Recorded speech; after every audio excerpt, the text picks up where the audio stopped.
ఓం శ్రీ గురుభ్యో నమ. ఓం శ్రీ మాత్రే నమ. శుక్రగ్రహము మే 14వ తారీఖున శుక్రుడు మిథున రాశిలో ఉదయం 10 గంటల 53 నిమిషాలకు ప్రారంభమై జూన్ 8వ తారీఖు సాయంత్రం 5 గంటల 42 నిమిషాల వరకు కూడా శుక్రుడు మిథున రాశిలో సంచారం చేస్తాడు. అంటే ఒక బుధక్షేత్రంలో శుక్రుడు మిథున రాశిలో సంచారం చేయటం వల్ల ఎలాంటి ఫలితాలు ఉంటాయి? సహజంగా గోచారీత్యా శుక్రుడు 1, 2 తమన్న రాశి నుంచి 1, 2, 4, 5, 8, 9, 11 స్థానాల్లో సుఫలితాన్ని ఇస్తాడు. మిగతా చోట్ల మిశ్రమ చెడు ఫలితాలను ఇస్తాడు. ఇవన్నీ కూడా గోచారీత్యా చెప్పబడే ఫలితాలు అంటాడు. శుక్రుడు సుఖాన్ని, భోగాన్ని, సౌఖ్యాన్ని, లగ్జరీని, కళత్రకారకుడు. ద్వాదశ భావాల్లో 7వ భావకారకుడు ఎవరు అంటే కళత్రకారకుడు ఎవరంటే శుక్రుడే. అంటే వివాహాన్ని, లగ్జరీని, వాహనాలు, అలానే కాస్మెటిక్స్, దుస్తులు, బంగారు ఆభరణాలు, హోటల్స్, రెస్టారెంట్స్, ఫుడ్డు, ఫ్యాన్సీ, ఇలాంటివన్నీ కూడా గేమ్స్, సినిమాలు, యూట్యూబులు, కళాకారులు, హార్మోనియం, సంగీతం, సినిమా యాక్టర్సు, డైరెక్టర్సు, నిర్మాతలు, అలానే సింగర్సు, ఇలాంటివన్నీ కూడా ఏమవుతుందంటే ఇలాంటి వాటిలన్నిటి కూడా కారకత్వం ఏమిటంటే శుక్రుడు బాగుంటే ఈ విద్యలన్నీ వస్తాయని అర్థం. అలానే శస్త్ర విద్యలు కూడా అంతే. అంటే శస్త్ర విద్యలు అంటే డాక్టర్ ఆపరేషన్ కాదు, బాణాలు అని అర్థం. అంటే పాత రోజుల్లో రామాయణంలో వాటిల్లో ఉంటాయి కదా, అలాంటి బాణాలు వేయటంటే ఒక కళ, ఒక ఆర్ట్, పెయింటింగు, ఆర్టిస్టులు, ఇలాంటివన్నీ కూడా శుక్రగ్రహం అనుకూలంగా ఉంటేనే ఇవన్నీ జరుగుతాయి అని అర్థం. నేను చెప్పిన విద్యలన్నీ కూడా రావాలి అంటే శుక్రగ్రహం యొక్క అనుకూలత ఉండాలి. ముఖ్యంగా ప్రధానంగా వివాహకారకుడు శుక్రుడు.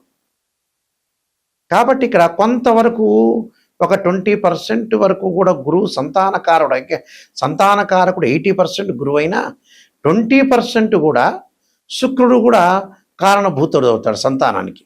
అందువల్ల శుక్రకణాలు అని అంటారు. కానీ ఒరిజినల్గా సంతానకారకుడు గురువే. మన జ్యోతిష్శాస్త్రం ప్రకారం కొద్దిగా సపోర్ట్ చేసేవాడు ఏంటంటే శుక్రగ్రహం.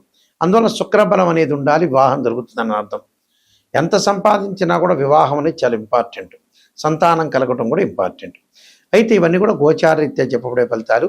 ఈ శుక్రగ్రహం వల్ల ద్వాదశ భావాలకి, మేషాది ద్వాదశ రాశుల వాళ్ళకి ఏ విధంగా ఉండబోతుందో ఒక్కసారి మనం తెలుసుకుందాం. వృషభ రాశి వారికి శుక్రగ్రహం యొక్క ఫలితం ఏ విధంగా ఉండబోతుంది అంటే, వృషభ రాశి వారికి ఇక్కడ రాస్యాధిపతి, షష్ఠమాధిపతి అయిన శుక్రుడు ద్వితీయ స్థానంలో ఉన్నాడు.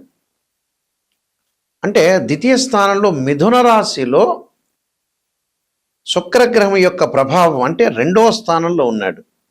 అంటే బంధుమిత్రులతోటి అనుకూలంగా ఉండటం, సంగీత సాహిత్యాలు, సమావేశాలు, శుభ కార్యక్రమాలు జరగటం, అలానే సుసంపన్నమైన కుటుంబం నుంచి అబ్బాయి కానీ అమ్మాయి కానీ రావటం, భార్యాబిడ్డల మూలకంగా సుఖము, సౌఖ్యం కలగటం, అనుకూలమైన ప్రయాణాలు, శత్రు జయాలు, వ్యవహార జయాలు, సంఘంలో గౌరవ మర్యాదలు బాగా పెరిగే అవకాశాలు ఎక్కువ ఉంటాయి. ముష్టాన్న క్షీర భోజనాలు, శుభవార్తలు వినటం, ప్రియమైన మాటలు వినటం, నూతన వ్యక్తుల యొక్క పరిచయాలు, లగ్జరీగా తిరగటం, వాహనాలు కొనుగోలు చేయటం, ఐశ్వర్యం కలిసి వచ్చే అవకాశాలు, కాస్మెటిక్స్, దుస్తులు, బంగారు ఆభరణాలు కొనుగోలు చేయటం, అలానే ప్రేమించిన యువకులు కూడా వివాహం చేసుకునే అవకాశాలు ఎక్కువ ఉండటం జరుగుతుంటుంది. అయితే ఇక్కడ ఇవన్నీ కూడా గోచారరీత్యా చెప్పబడే ఫలితాలు అంటారు.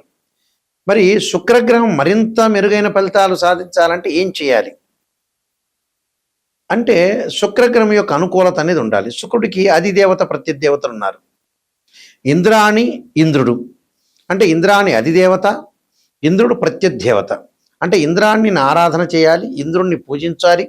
అలానే ప్రత్యదేవత అధిష్టాన దేవత లేదా మహాలక్ష్మి, రాజరాజేశ్వరి యొక్క ఆరాధన చేయాలి.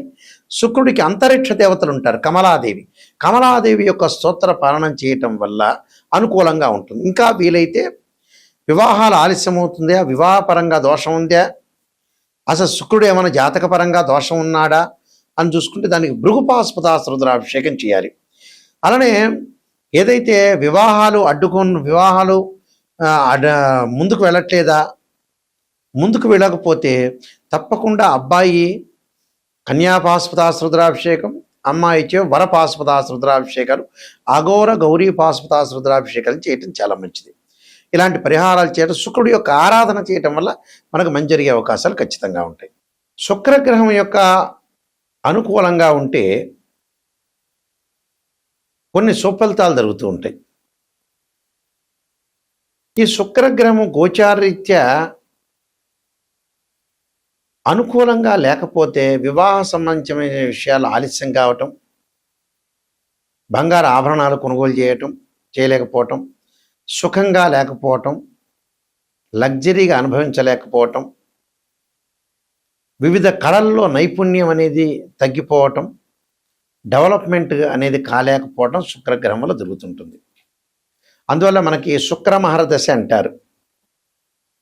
అంటే శుక్రమహర దశ ఏ విధంగా ఉండబోతుంది, శుక్రమహర దశలో మనకు ఎలా ఉండబోతుంది, శుక్రమహర దశలో ఎలాంటి రిజల్ట్స్ వస్తాయని మనం జన్మజాతకాన్ని బట్టి చూస్తుంటాం. ఇది గోచారరీత్యా చెప్పబడే ఫలితాలు మాత్రమే. జన్మజాతకానికి గోచారానికి చాలా లాట్ ఆఫ్ డిఫరెన్స్ అనేది ఉంటుంది. గోచారం 20% సపోర్ట్ చేస్తుంది, బర్త్ చార్ట్ అనేది 80% ఉంటుంది. అయితే మనం జన్మజాతకాన్ని చూసుకునేటట్టయితే 6, 8, 12 స్థానాల్లో శుక్రదోషం ఉండకూడదు. జన్మజాతకం నేను ఇప్పుడు చెప్పేది, గోచారం కాదు. జన్మజాతకంలో 6, 8, 12 స్థానాల్లో శుక్రదోషం ఉండకూడదు. శుక్రుడు రాహుతో కానీ, కేతువుతో కానీ, కుజుడితో కానీ, శనితో కానీ కంజంక్షన్ కాకూడదు. శుక్రుడు మృగశిర, చిత్త, ధనిష్ట నక్షత్రంలో ఉండకూడదు. ఆరుద్ర, స్వాతి, శతభిష నక్షత్రంలో ఉండకూడదు. అశ్విని, మఖ, మూలా నక్షత్రంలో ఉండకూడదు. అలానే పుష్యమి, అనురాధ, ఉత్తరాభాద్ర నక్షత్రంలో కూడా ఉండకూడదు. శుక్రుడు రాహుతోటి, కుజుడితోటి, శనితోటి, కేతువుతోటి కంజంక్షన్ కాకూడదు. రాహుకేతులు, కుజుడు, శని. అందువల్ల ఇవన్నీ కూడా జన్మజాతకాన్ని చెప్పేవి. గోచారరీత్యా వచ్చేటప్పటికల్లా వాళ్ళ రాశి దగ్గర నుంచి 1, 2, 4, 5, 8, 9, 11 స్థానాల్లో ఉంటే మంచి సుఫలితాన్ని ఇస్తాడు. ఇవన్నీ కూడా నిజాన్ని తెలుసుకోవాలి. ఎప్పుడు కూడా మనం నిజం తెలుసుకున్నామంటే చాలా అనుకూలమైన ఫలితాలు వస్తాయని అర్థం. ఎప్పుడు కూడా లైఫ్లో ఒక జాతకుడిని, ఎవరైనా సరే జాతకం చెప్పించుకునేవాళ్ళు ఒక ఆస్ట్రాలజర్ని అప్రోచ్ అయ్యేటప్పుడు ఖచ్చితంగా ఒక నెగిటివ్, పాజిటివ్ అనేది రెండూ కూడా తెలుసుకోవాలి. కేవలం పాజిటివ్నే కాదు, నెగిటివ్ తెలుసుకుంటే ఆ నెగిటివ్లోంచి మనం పాజిటివ్ ఎలా వస్తామని తెలుసుకుంటాం. కేవలం మనం పాజిటివ్ తెలుసుకున్నామంటే ఏం లాభం? ఆ పాజిటివ్ మీకే తెలుస్తుంది, మేము చెప్పక్కర్లేదు, ఆస్ట్రాలజర్ ఎవరు చెప్పక్కర్లేదు. నెగిటివ్ రేపు రాబోయే రోజుల్లో నెగిటివ్ అనేది ఎలా ఉండబోతుంది, దాన్ని ఎలా మనం ఓవర్కమ్ చేయాలి, ఎలాంటి పరిహారాలు చేయాలి, ఎలాంటి ఫుడ్ తీసుకోవాలి, ఎవరితోటి ఎలా ప్రవర్తించాలి, ఎలా ఉండాలి అనే సమగ్రంగా మనం తెలుసుకోవాలంటే డీటెయిల్గా జాతకాన్ని ఓపెన్గా చెప్పించుకోవాలి, ఓపెన్ హార్ట్గా. ఎవరైనా సరే నా దగ్గర సంప్రదించేవాళ్ళు నాయకంటి మల్లికార్జున శర్మ గారి ద్వారా బాగుపడాలి, నిజం తెలుసుకోవాలి అనే వ్యక్తులు మాత్రమే ఫోన్ చేయండి, కాలక్షేపానికి వద్దు. అలానే నేను కాలసర్పయోగ చంద్రిక, రాహుకేతులు, ఛాయాగ్రహాలు, వివాహ మార్తాండము, జాతక చంద్రిక, స్వప్నశాస్త్ర ఫలదీపిక, పుత్రగణపతి వ్రతము, సర్వదేవతా గోత్రలు పార్ట్ 1, పార్ట్ 2, బృహత్ పరిహార సింధు, అలానే పుత్రగణపతి వ్రతము, ప్రిడక్షన్ ఆఫ్ ఆస్ట్రాలజీ, నవగ్రహ దోషాలకి దశమహావిద్యల యొక్క స్తోత్ర పరణాలు, ప్రిడక్షన్ ఆఫ్ ఆస్ట్రాలజీ, ఇలాంటి నెంబర్ ఆఫ్ ఆస్ట్రాలజీ బుక్స్ రాశాను. ఇవన్నీ కూడా రాజమండ్రి వారి యొక్క మోహన్ పబ్లికేషన్ వారి యొక్క పబ్లికేషన్ వాళ్ళకిలో మీకు ఈ పుస్తకాలన్నీ కూడా దొరుకుతాయి. అంటే మోహన్ పబ్లికేషన్ రాజమండ్రి వారి దగ్గర ఈ పుస్తకాలన్నీ కూడా మీకు లభ్యమవుతాయి. మా దగ్గర కూడా ఈ పుస్తకాలన్నీ కూడా ఉంటాయి. అందులో బృహత్ పరిహార సింధు అనేది చాలా ఇంపార్టెంట్ బుక్. అలానే ప్రతిదీ కూడా కాలసర్పయోగ చంద్రిక చాలా ఇంపార్టెంట్ బుక్కే. అలానే నవగ్రహ దోషాలకి దశమహావిద్యల యొక్క స్తోత్ర పారాయణాలు ఇవన్నీ కూడా మా దగ్గర లభిస్తాయి. లేకపోతే మీరు రాజమండ్రి మోహన్ పబ్లికేషన్ వాళ్ళని కూడా సంప్రదించి అక్కడి నుంచి కూడా మీరు తెప్పించుకోవచ్చు. మా వెబ్సైట్ వచ్చేటప్పుడు www.nayakanti.in, అలానే www.nayakanti.com. ఆ స్క్రీన్ మీద స్క్రోలింగ్ అవుతున్న నెంబర్ నా నెంబర్కే వస్తుంది. ఏ విషయం మాట్లాడాలన్నా నా నెంబర్కి మీరు ఫోన్ చేయొచ్చు. అయితే జాతకం చెప్పించుకునే వాళ్ళు నెగిటివ్ కూడా చాలా ఇంపార్టెంట్గా తీసుకొని ముందుకు వెళ్ళాలి. మా ద్వారా బాగుపడాలంటే ఖచ్చితంగా నెగిటివ్ పాజిటివ్ రెండు ఆలోచన చేయాలి. అలానే చాలామంది కూడా మ్యాథమెటికల్ క్యాలిక్యులేషన్ వేసి చాలామంది కూడా చెయ్యరు ఆస్ట్రాలజర్స్. మ్యాథమెటికల్ క్యాలిక్యులేషన్ వేసి డివిజనబుల్ చార్ట్స్ చూసి డిగ్రీలను కూడా అనాలిసిస్ చేసి జాతకాన్ని చెప్పడం ఇంపార్టెంట్. అంటే దీనిలో రాశిచక్రం అని, భావచక్రం అని, దశమాంశం అని, సప్తమాంశం అని, నవాంశం అని ఇలా D16 చార్ట్స్ ఉంటాయి. ఆ చార్ట్స్ అన్ని కూడా అనాలిసిస్ చేసి మనం చెప్పాలంటే మ్యాథమెటికల్ క్యాలిక్యులేషన్ చాలా ఇంపార్టెంట్ ఇందులో. అలానే ద్వాదశ భావాధిపతులు అంటారు. అంటే తనుభావానికి రవ్యాధిపతి, ద్వితీయ భావానికి గురువు, తృతీయ భావానికి కుజుడని, చతుర్థ భావానికి చంద్రుడని, పంచమ భావానికి గురువు అని, ఇలాంటి ద్వాదశ భావాధిపతులు మళ్ళీ రాస్యాధిపతులు ఆ గడిలో ఉన్న గ్రహం అంటే మూడింటిని కూడా అనాలిసిస్ చేయాలి. దానిలో ఉచ్చ నీచ డిగ్రీలు, దృష్టి, యోగాలు ఇలాంటివన్నీ కూడా ఆలోచన చేయాలి.